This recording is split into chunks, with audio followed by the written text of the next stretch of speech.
Hola, ¿qué tal? Soy el pastor Vladi de Visión de Fe en Guatemala. Quisiera agradecerle por sintonizar esta transmisión del Evangelio desde su cultura, idioma y contexto en el primer siglo. Para nosotros es muy importante hacerle llegar este mensaje en este estudio de la Escritura. Para ello, le invitamos a, si todavía no lo ha hecho, suscribirse a nuestro canal, visitar nuestras listas de reproducción, en donde encontrará muchos otros videos que seguramente colaborarán con su crecimiento espiritual.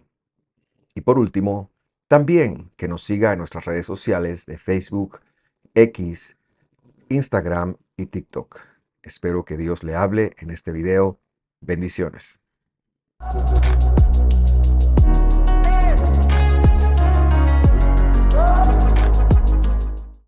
Me da muchísima alegría darles la bienvenida a un estudio más de esta serie de Apocalipsis. Hoy nos toca ver el estudio número 26. Llevamos 26 lecciones a día de hoy. Hemos ido paso a paso tratando de explicarnos lo mejor posible. Y hoy queremos cerrar el tema de los 144,000 en su segunda parte, como lo empezábamos a ver la semana pasada, y terminar, dicho sea de paso, el capítulo 7. Como es un poco extenso, le invito para que me acompañe en adentrarnos de una vez. Ahora, para mí es muy importante hacer un breve resumen de lo que hemos visto ya hasta este punto, y ese desarrollo lo hacíamos la semana pasada, pero quiero hacer algunos puntos para estar en la misma sintonía y tener todos un contexto. En primer lugar, estamos hablando todavía, cuando hablamos en el capítulo 7, de la redención del pueblo. Estos eventos han tenido que ver con el Cordero abriendo ese libro y los sellos, pero habíamos establecido la semana pasada que el tiempo de los 144,000 es un tiempo del quinto sello, es decir, ese momento en donde hay una persecución por causa de que las personas tengan una fidelidad a Dios. Y esto ha sido, como los primeros cuatro sellos lo han recordado, una constante a lo largo de la historia de Israel, en donde desde el siglo octavo antes del Mesías, ellos empiezan a sufrir el embate de los grandes imperios que les han rodeado. En segundo lugar, también establecíamos que los 144,000 representan al pueblo, como lo he mencionado, que ha permanecido fiel al Señor durante el tiempo de los cuatro imperios, es decir, los primeros cuatro sellos, que vimos eran también a sello por imperio. Esto no lo vimos la semana pasada, sino hace como 3 o 4 semanas. Cuando hacíamos una lectura, y hoy volveremos a leer el versículo 4 del capítulo 7, veíamos que no se refiere a los tribus de Israel las que heredaron, sino más bien a la genética de Jacob, que también, hemos de decirlo, fue la que asimiló a todos los gentiles que salieron de Egipto y que a lo largo de la historia bíblica se sumaron al pueblo. Por último, y antes de empezar, un resumen para ya entrar al tema, quiero enfatizar que este número es simbólico. El número de los 144,000 tiene que ver con el pueblo, por eso su multiplicidad de 12, y que son los que han sufrido a lo largo de la historia. Enfatizamos que los 144,000 no están hacia el futuro, en donde veremos que algún día Dios seleccione, porque no hay ningún parámetro de elección, sino que es una narrativa y que los vamos a situar en el quinto sello, porque el contexto de Apocalipsis así lo ha dicho. ¿Y por qué digo yo eso? Y aquí viene el resumen. Le invito a que veamos el desarrollo de los sellos un poquito. Y vamos a regresar al capítulo 5, versículo 8, y ahí dice: cuando tomó el libro, este es el Cordero, los cuatro seres vivientes y los 24 ancianos se postraron delante del Cordero. Cada uno tenía un arpa y copas de oro llenas de incienso, que son las oraciones de los santos. Y entonces hacemos una explicación a manera de eh, terminar de posicionarnos en el contexto. En primer lugar, el Cordero es Jesús. Él toma el libro que detalla los requisitos de la redención y de la justificación de su pueblo. Los cuatro seres vivientes, como hemos dicho, es esa referencia a los cuatro campamentos que representaban al pueblo de Israel, en donde en cada campamento habían tres tribus que se habían unido para llevar un estandarte. Esto lo puede encontrar usted en Números y hemos hecho el desarrollo de por qué esto es así. Los cuatro seres vivientes entonces son los cuatro campamentos que representan también aquellos que fueron asimilados de las naciones que se fueron asimilando en las distintas tribus, como por ejemplo el caso de Caleb. En ese sentir, entonces, vamos a decir que los cuatro seres vivientes representan la totalidad del pueblo de Dios. Y como hemos visto, los 144,000 entonces eran aquellos del remanente que Dios se aseguró que se mantuvieran firmes. Luego, los 24 ancianos también hemos visto que estos se refiere a los sacerdotes levíticos, es decir, recordará usted que esto también ya lo hemos visto en Crónicas, cuando David se sienta a organizar a los descendientes de Aarón, que vienen de dos líneas, la de Eleazar y la de Itamar, los hijos que sobrevivieron al desierto de Aarón. Estos, a su vez, llegan a convertirse en casas muy amplias y David les organiza como 24 clases sacerdotales. Esto permanece aún en la época del segundo tiempo, pues recordamos que el Zacarías, el padre de Juan, pertenecía, si no recuerdo mal, a la clase de Abdías, que era la clase 14 o la clase 16. Entonces, el número 24 representa las 24 clases de eh, sacerdotales que se han dado a lo largo de la historia de Israel. Y por supuesto, estos se postran porque están a punto de ver la redención. Vemos que van a administrar las oraciones de los santos, que es el arrepentimiento de ellos mismos. En fin, hay toda una construcción a lo largo de reconciliación y de justificación. Y dice entonces que esto se da en función del pueblo, pero luego el versículo 9 dice, y cantaban un cántico nuevo diciendo, digno eres de tomar el libro, o sea, el pueblo de Dios estaba cantando, digno eres de tomar el libro y de abrir sus sellos, porque tú fuiste inmolado, y con tu sangre compraste para Dios a gente de toda tribu, lengua, pueblo y nación. Y aquí ya vemos una, voy a llamarle una expansión a partir de la venida del Mesías, porque antes de la venida del Mesías, se miraba comúnmente que Israel era exclusivamente genético y en el momento del primer siglo vemos que solo hay una tribu representada, bueno, realmente son dos, pero se les conoce como judíos, que son judíos y benjaminitas, se conoce como Judá y estas personas son los que esperan las promesas de Dios. Pero a partir de la venida del Mesías, vemos como el libro de Hechos enseña, y lo leeremos un poquito más adelante, cómo el libro de Hechos enseña que esta expansión llegó a toda lengua, a todo linaje. Y vemos cómo simbólicamente el libro de Apocalipsis está haciendo un desarrollo de todo lo que ha ocurrido a lo largo de la historia y cómo es distinto que de 24, perdón, de cuatro seres vivientes ya se pasa a un pueblo, a un linaje, etcétera, etcétera. Y esto es importante porque nuestro estudio del capítulo 7 lo confirmará. Si la visión, entonces, y ahora ya adelantándonos al capítulo 7, nos está hablando del pueblo y de la redención de este mismo. Cuando llegamos al capítulo 7, este sigue siendo un tema vigente. Allí estamos viendo cómo Dios, por medio de los 144,000, que repito, representaba el número de los remanentes de las personas que fueron fieles, o sea, este es un símbolo. Esta es una simbología, pero es una simbología de algo concreto, de algo real. Es decir, que Dios se guardó un remanente a lo largo de la historia que pudiera cumplir la misión que Dios le había comendado a los descendientes de Abraham, de Isaac y Jacob. ¿Y cuál era esto? Existir para que pudiera venir el Mesías. Entonces, tanto en el capítulo 5 como ahora lo veremos en el capítulo 7, el Mesías y sus sacrificios serán un parteaguas.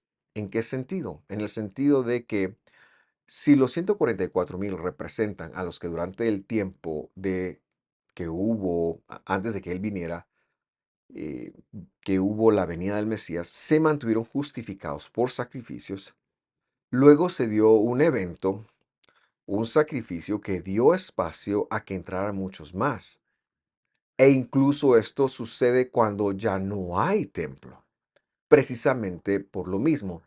Y de esto hemos hablado un poco en la enseñanza del Tratado Teológico de los Hebreos, el cual yo le invito también a ver para que usted pueda compartir los conceptos que acá manejamos.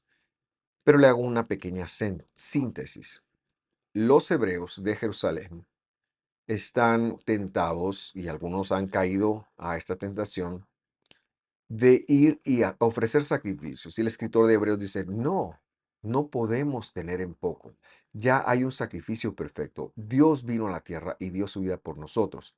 De la misma manera, entonces, el libro ahora está narrando cómo antes del Mesías fue un asunto de sacrificios y después del Mesías, y entonces en ese sentido hubo siempre 144,000, pero después del Mesías hay de todo pueblo, de todo linaje. Para que esto empiece a tener sentido, hacemos la construcción desde el capítulo 7, versículo 4, y ahora sí, para hacer el desarrollo hasta terminar el capítulo. Dice el versículo 4, oí el número de los que fueron sellados, es decir, 144,000 sellados de todas las tribus de los hijos de Israel. Recordemos que estos son los hijos genéticos porque ya lo habíamos, lo explicamos en la semana pasada. En primer lugar, el versículo 5 inicia. De la tribu de Judá fueron sellados 12,000, de la tribu de Rubén 12,000, de la tribu de Gad 12,000, de la tribu de Aser 12,000, de la tribu de Neftalí 12,000, de la tribu de Dan, las Biblias que usted tienen van a decir Manasés, pero ya explico por qué sustituimos ya explicamos por qué lo hemos sustituido con Dan, 12,000.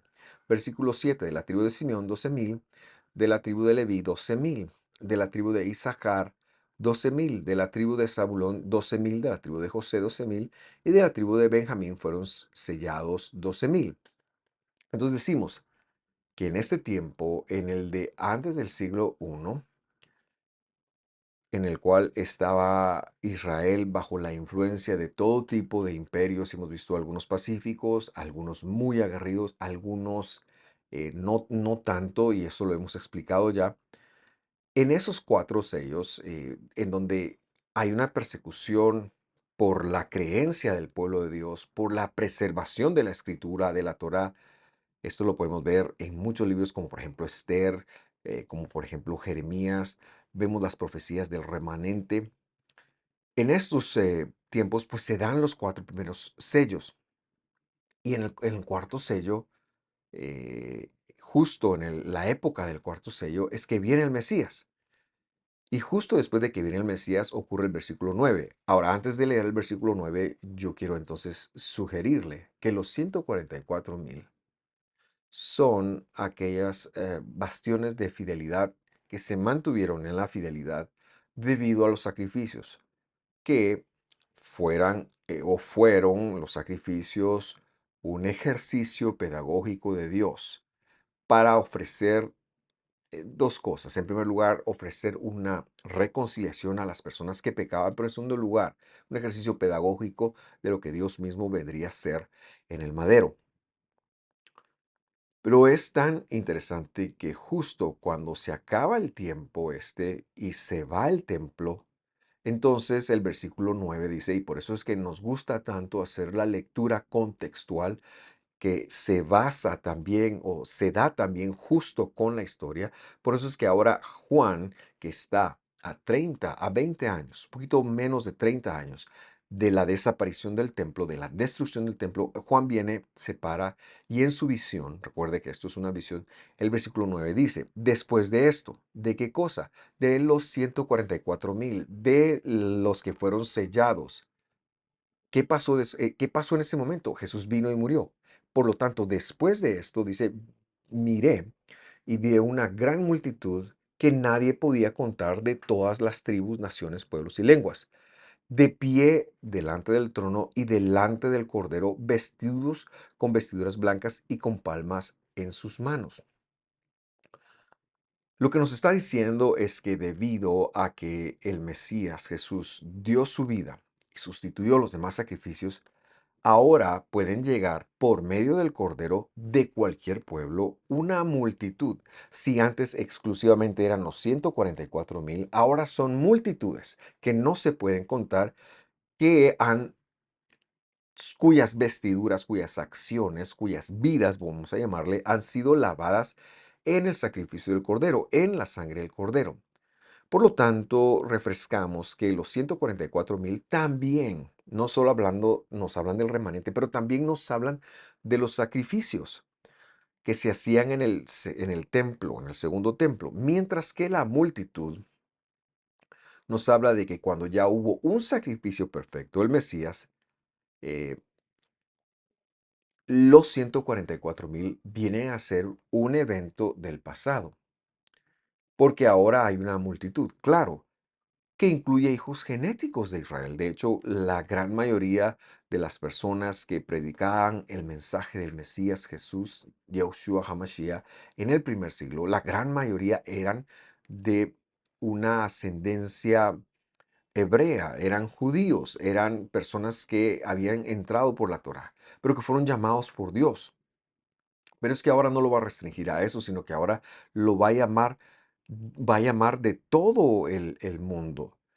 Por lo tanto, eh, estos 144 representan el altar de los sacrificios, pero los que ahora van a entrar representan el sacrificio del Mesías que permite la entrada de muchos otros. Y esto es importante, perdón, porque manteniendo la congruencia del mensaje único de la Biblia, nos vamos a dar cuenta que Jacob, en el capítulo 15 de los Hechos, actuando como el pastor, como el mandamás, como el encargado, ojo que el encargado no era Pedro, era Jacob, el hermano del Señor, legisla. Y él dice algo, los gentiles que están entrando en el movimiento, que les parecen son muchos, son la restauración de la choza de David, de la tienda de David. ¿Qué significa eso? Son la restauración de las 12 tribus, que era una promesa, que Dios iba a formar su pueblo, que iba a devolver a su pueblo, que iba a salvar a su pueblo, pero que ahora ya no van a regresar porque Dios vino a hacer un examen de genética, un examen de ADN, sino que vienen y entran por la elección divina, la cual se da cuando Jesús se le revela a alguien. Y lo confirmamos leyendo. Hechos 15:14 dice así. Simón ha relatado cómo Dios al principio tuvo a bien tomar de entre los gentiles un pueblo para su nombre. La referencia que Jacobo hace es a la historia que Pedro ha contado con respecto de Cornelio y con respecto de los gentiles, sobre quienes vino Espíritu Santo. Y esto lo puede encontrar usted en el capítulo 10 de Hechos. El verso 16 dice, perdón, el 15, y con esto concuerdan, por decirlo de otra forma, este es el cumplimiento de las palabras de los profetas, tal como está escrito. Verso 16. Después de esto volveré y reedificaré el tabernáculo de David que has caído. Reedificaré sus ruinas y lo levantaré de nuevo. Quiero hacer el énfasis que esta mención del tabernáculo o del gobierno de David se refiere al gobernar sobre el pueblo completo. Los apóstoles vieron que los gentiles que estaban entrando eran la restauración de las 10 tribus que estaban perdidas, pero que ellos dijeron, ahora Dios los está haciendo por medio de la elección. Y no nos compete a nosotros ponerle una traba o ponerle un impedimento a esto porque es un pueblo y muy importante, es un pueblo que está regresando. Por lo tanto, ellos vieron a los gentiles, los apóstoles de Hechos 15, que están reunidos para decidir cómo van a darle entrada a los gentiles, al movimiento que hoy se conoce como el cristianismo. Los apóstoles dijeron, los gentiles entran a Israel. Y eso es importante que nos lo aclaremos porque siglos después, siglo tercero, siglo cuarto, ya se crea una teología del reemplazo, de la sustitución, en donde dice, no, ya no es Israel, es la iglesia. Pero eso no es lo que la Biblia dice. La Biblia menciona un pueblo, de tal forma que el pueblo de Dios se llama Israel, pero ya no tiene que ver algo con la exclusividad genética, sino se refiere a aquellos que por elección de cualquiera de las tribus, puede ser de las tribus de Judá, puede ser de la tribu de Zebulún, pero nosotros no sabemos dónde están porque Dios los ha escogido por adopción. Es que no es que haya una genética hebrea, es que Dios los ha escogido.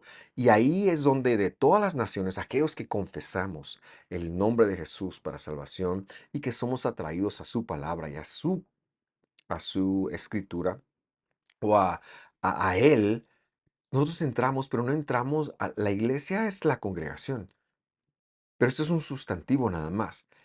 El nombre de ella es Israel. Versículo 17 dice, para esto, para que el resto de los hombres busquen al Señor y todos los gentiles que son llamados por mi nombre. Versículo 18 dice el Señor, que hace saber todo esto desde los tiempos antiguos. Entonces, lo que estamos tratando de conectar es que cuando llega el tiempo de los 144,000, que esto sucede antes del templo, todavía estaba el primer templo, Dios siempre se guardó un remanente. El número 12,000 es simbólico. Lo que está hablando es que hay un remanente en todo tiempo. Hubo un remanente. Como se le dijo a Elías, yo he guardado profetas que no doblen rodilla ante Baal. Y así lo hizo Dios en toda época, en la época del exilio. Pero cuando el sacrificio de Jesús cambia, entonces las cosas con respecto al sacrificio levítico, por eso es que el sacrificio de los 24 ancianos están dispuestos a levantarse y a tirar sus coronas. ¿Por qué? Porque ahora viene el tiempo del oficio sacerdotal del Mesías, su majestad, el Rey de Reyes, nuestro Dios y Señor Jesús. Por lo tanto, en el versículo 9, cuando se da esta expansión a todo pueblo, todo linaje, esa multitud que lavan sus vestiduras en la sangre del Mesías, lo que está diciendo es, ellos entran bajo ya no el rubro de los 144,000, sino bajo que esto se ha expandido a las naciones que Dios quiere hacer. Y eso nos lleva de regreso al versículo 10 para seguir con nuestra lectura. Apocalipsis 7:10 dice, clamaban a gran voz. Se refiere ahora a las personas de todo linaje. Ahí entramos nosotros. La salvación pertenece a nuestro Dios que está sentado en el trono, es decir, al Cordero. Y yo quiero que usted se percate esta, de este versículo varias cosas. En primer lugar, los que hicieron sacrificios. La salvación ahora viene por el Cordero. El tiempo de los 144,000 ha pasado. Ahora es el tiempo de la multitud. Claro, ahí entra la gente de los 144,000. Por supuesto, porque es por la fidelidad de Dios. Pero es que la salvación ahora pertenece al que está sentado en el trono. Y no dice los que están sentados en el trono, porque en el cielo solo hay un trono. ¿Y quién está sentado en el trono? La respuesta era del mismo verso, 10, el Cordero. Él es el único sentado, perdón, en el trono. Él es el único que recibió la majestad. No hay otro. Él es nuestro Dios que se disminuyó, que bajó en forma de el Hijo, que es un nombre teológico, para que cuando regresara Él oficiara como el Cordero. Es lo que está diciendo Apocalipsis, pero como sumo sacerdote por nosotros. Seguimos la lectura. Verso 11. Todos los ángeles estaban de pie alrededor del trono y alrededor de los ancianos y de los cuatro seres vivientes. Estos cayeron sobre sus tronos delante del trono y adoraron a Dios. Se refiere ahora también a las multitudes de los seres espirituales, los mensajeros, que cuando presencian esto, que el sacrificio levítico tiene un alto y ahora es al cordero, adoraron a Dios. Pero aquí Dios es el cordero. Y por supuesto el pueblo lo ha de conectar. A eso se refieren los cuatro seres vivientes. Versículo 12. Y dijeron, o diciendo, amén, es decir, verdadero es. Y dice así, la bendición, Yo quiero invitarle a contar lo que ahora va a decir. La bendición 1, la gloria 2, la sabiduría 3, la acción de gracias 4, el honor 5, el poder, perdón, 6, la fortaleza 7. Sean a nuestro Dios por los siglos de los siglos, es decir, amén. La palabra amén no es una palabra griega, pasó del arameo, pero es una palabra hebrea que quiere decir verdadero es. Y lo que este versículo está afirmando es la verdad de todo lo que acaba de decir. Pero a su vez lo está comparando con el poder de Dios, con los 7 poderes de Dios que hemos visto en otra parte. Y para recordar esto, regresamos al capítulo 5, versículo 12 y leemos. Y ahí dice, que decían a gran voz, el cordero que fue inmolado es digno de recibir el poder, uno, y por favor compárelos cuando pueda. Las riquezas, dos, la sabiduría, tres, la fortaleza, cuatro, el honor, cinco, la gloria, seis, y la alabanza, siete. Los mismos atributos, está hablando de las mismas cosas, está hablando de que hay solo uno y que las emanaciones de él, su poder se envía a la tierra para salvar. Esto es lo que se conoce o lo que han traducido como espíritus. Pero bueno, todo está conectado.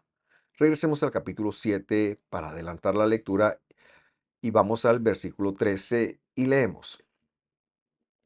Uno de los ancianos habló diciéndome, estos que están vestidos con vestiduras blancas, ¿quiénes son y dónde han venido?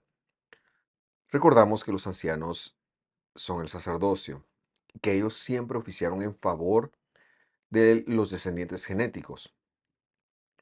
Y recordamos también que en, después del 722 oficiaron exclusivamente en favor de la tribu de Judá y de Benjamín. Por lo tanto, cuando ellos ven la multitud grande, debería de sorprenderles, por supuesto, porque no han oficiado por todo el pueblo. De hecho, desde los tiempos de Roboam no lo han hecho porque cuando el reino se divide en dos, el reino del norte manda a hacer dos becerros para que el pueblo del norte ya no descienda hasta, o ya no ascienda hasta Jerusalén, ya no vaya a Jerusalén. Y por lo tanto le sorprende que haya gente que él dice, estos no tienen aspectos de hijos genéticos, son de todas naciones, pero de dónde han venido. Entonces, ¿cuál es el lugar de esto en la visión? Muy interesante, para ello leemos la respuesta que da Juan. Y le respondí, Señor mío, usted lo sabe. Y él me dijo, como recibiendo una revelación, estos son los que vienen de la gran tribulación y han lavado sus vestiduras y las han emblanquecido en la sangre del Cordero. Y aquí llegamos a un punto importante. Quiero recordarle que estamos hablando de dos tipos de gente. En primer lugar, los que a lo largo de la historia bíblica se mantuvieron fieles, los que durante distintas generaciones representados por los 144,000 antes del sacrificio del Mesías, como dijo el versículo 9, eh, entraron y fueron ese remanente fiel. Ese es el primer tipo de gente. Pero el segundo tipo de gente son ahora los nuevos que van entrando. Pero también hemos de recordar que si habla de tribulación, que si habla del el posicionamiento que está hablando aquí ahora mismo, no ha pasado el sexto sello. Y si usted recuerda y ha llevado la, la lógica o la secuencia, perdón, la secuencia de estos estudios, recordará que el sexto sello es el sello del retorno del Mesías. Eso todavía no ha ocurrido, no ha ocurrido en este momento. Por lo tanto, se restringe al quinto sello. ¿Eso qué quiere decir? Eso, bueno, quizás es mejor que lo leamos en el capítulo 6, versículo 9 de Apocalipsis. Cuando el Cordero abrió el quinto sello, vi debajo del altar las personas que han sido muertos a causa de la palabra de Dios y del testimonio que habían mantenido. Por favor, recordará usted que esto se refiere al sufrimiento que llevan las personas temerosas de Dios. Desde las épocas de los imperios, desde que se empiezan a escoger los 140, o desde que está el remanente, hasta el retorno de él, porque ese es el quinto sello. La tribulación es el quinto sello. La tribulación que se está mencionando aquí es el quinto sello, pero sigamos leyendo. Versículo 10 dice, clamaban a gran voz, ¿hasta cuándo, oh Señor santo y verdadero, esperarás para juzgar y vengar nuestra sangre de los que moran en la tierra? Versículo 11. Versículo 10. Clamaban a gran voz, ¿hasta cuándo, Señor santo y verdadero, esperarás para juzgar y vengar nuestra sangre de los que moran en la tierra? ¿Cuál es la peor tribulación que puede haber? La tribulación no de pasar hambre, no de ser perseguido, no de tener accidentes, es la vida. Estas personas habían sido personas que han dado su vida y que no se torcieron. Versículo 11. Y se les dio a cada uno de ellos una vestidura blanca y se les dijo que descansaran un poco más de tiempo hasta que se completara también el número de sus consiervos y de sus hermanos que habían de ser muertos como ellos lo habían sido. En este sentido, entonces, volviendo al versículo 14 de Apocalipsis o al versículo 13, en donde se hace la pregunta, ¿quiénes son estos de las vestiduras blancas? Vamos a encontrar a estas dos tipos de personas. En primer lugar, a la gente como Daniel, a la gente como José, a la gente como Job, bueno, sí, como Job, a la gente como Jeremías, que todos ellos creyentes recibieron persecución.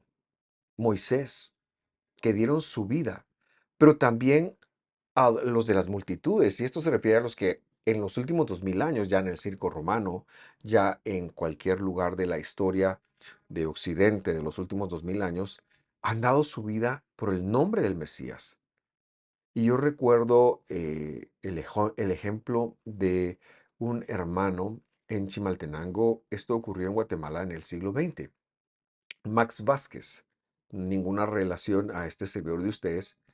El colegio donde yo estudiaba nombraron la biblioteca Max Vázquez porque él había sido alguien que en pleno siglo XX, en una ciudad aquí en Guatemala, fue quemada su casa y él fue muerto por ser un testigo del Evangelio.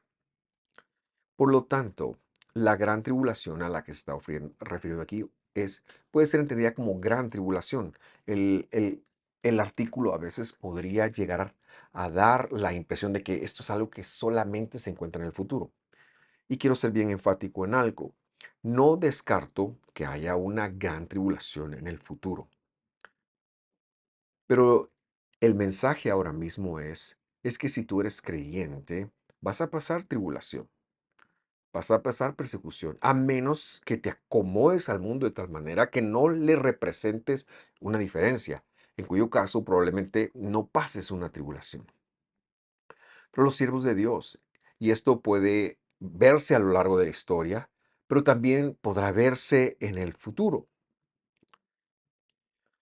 Hay gente, como lo explicamos en el estudio 22, que incluso dio su vida.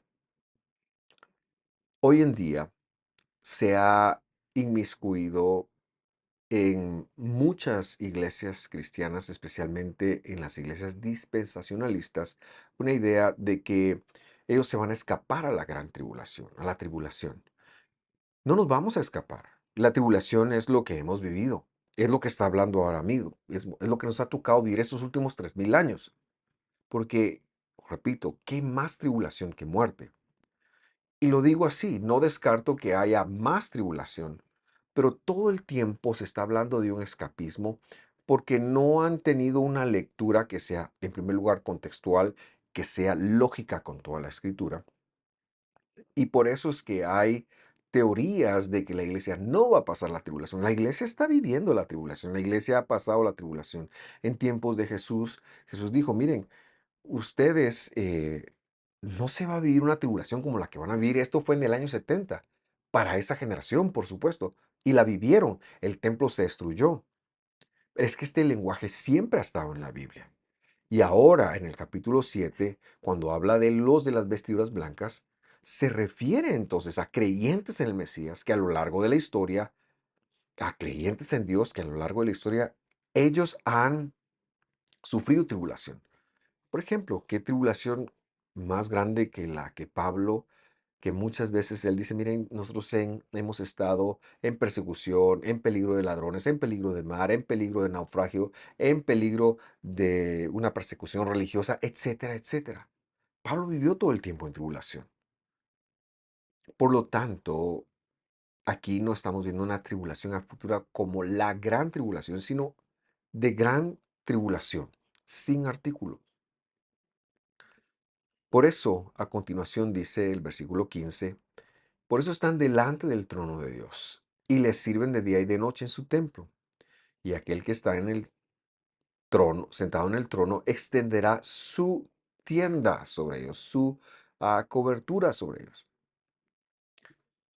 Y entonces vemos que si seguimos la lógica de lo que hemos estado leyendo en estos últimos 5, 6 estudios y hablando del quinto sello, nos daremos cuenta de que hay una persecución sobre los seguidores de Jesús.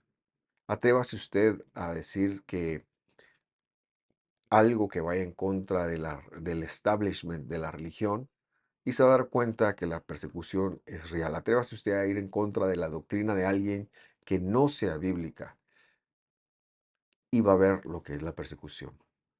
Por lo tanto, viene un mundo, claro, un mundo que cada vez se va a convertir en mucho más creativo para perseguir a aquellos que han sido edificados en la verdad y en la fidelidad de Dios, aquellos que no estén dispuestos a negociar lo que la Escritura dice, aquellos que incluso llegarán a cerrar sus tribunas, sus iglesias, sus canales, lo que sea, cuando confirmen que creen en lo que está escrito, cuando prediquen lo que está escrito.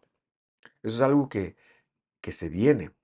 Y repito, todo es parte del quinto sello. Aquí todavía no está hablando del sexto sello, pero como si esto fuera casi que una forma de comentarlo, ahora la visión pasará a hablar a futuro del sexto sello. Porque recuerde las palabras del versículo 15. Están presentes delante de su trono, sirven de día y de noche en su templo al que está sentado. Pero ahora el 16.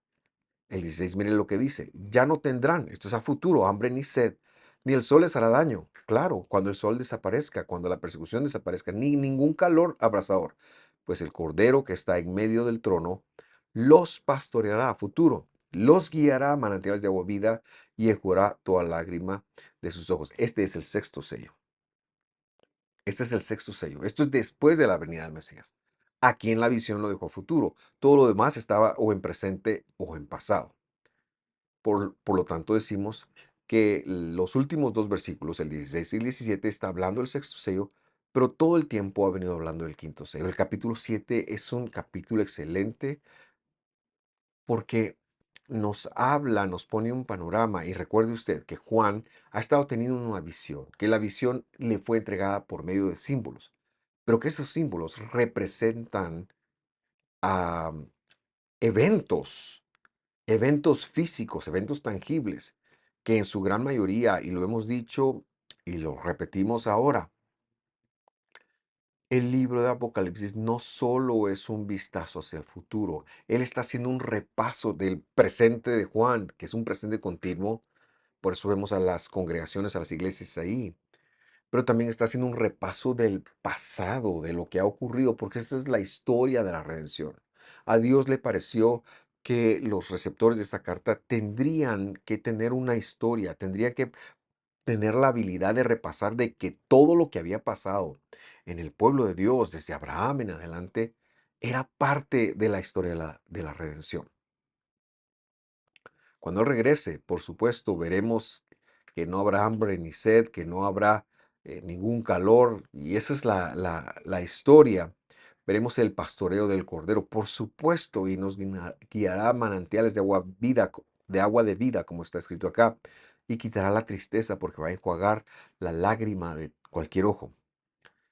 Pero en el ínterin todavía no ha llegado ese momento. Por lo tanto, para terminar estos dos temas, hablando de los 144,000, quiero decir algunas conclusiones. En primer lugar, los 144,000 representan al pueblo que fue el remanente que se mantuvo fiel a Dios de los hijos de Jacob. Esto es a lo largo de la historia, no es de un momento en sí y no es que siempre hubo 12,000 personas. Es un número símbolo, porque el 12 es un número símbolo del pueblo. En segundo lugar, quiero enfatizar que ellos representaban el altar antes del sacrificio de Jesús.